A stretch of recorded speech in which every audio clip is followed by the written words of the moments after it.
জজের অবৈধ রায়, জজের অবৈধ রায়, জজের অবৈধ রায়,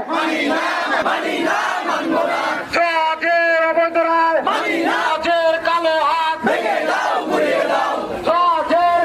পাবনার বেড়ায় ইদান হত্যার বিচারের দাবিতে মানববন্ধন 24 পাবনার বেড়া উপজেলার কৈতলা ইউনিয়নে মির্জা ইদান হত্যার রায় বাতিল ও বিচারের দাবিতে মানববন্ধন অনুষ্ঠিত হয়েছে। শুক্রবার 16 আগস্ট সকালে বেড়া কৈতলা আওয়াল বাঁধ 4 মাথা মোড়ে নিহতের পরিবার ও এলাকাবাসীর আয়োজনে এই মানববন্ধন অনুষ্ঠিত হয়। গত 2012 সালের 22 আগস্ট মির্জা ইদানকে কুপিয়ে হত্যা করে আরিফ, আসাদুল, সিরাজুল ও জয়নাল। এই ঘটনায় বেড়া থানায় হত্যা মামলা দায়ের হয়। দীর্ঘ 12 বছর পর গত 13 আগস্ট হত্যা মামলার সাথে সবাইকে খালাস দেন আদালত। মানববন্ধন চলাকালে বক্তারা আদালতের রায় বাতিল করে অভিযুক্তদের ফাঁসির দাবি করেন। এ সময় বক্তব্য দেন নিহতের চাচা মির্জা আয়নাল, নিহতের মা, স্ত্রীসহ স্বজন ও এলাকাবাসীরা।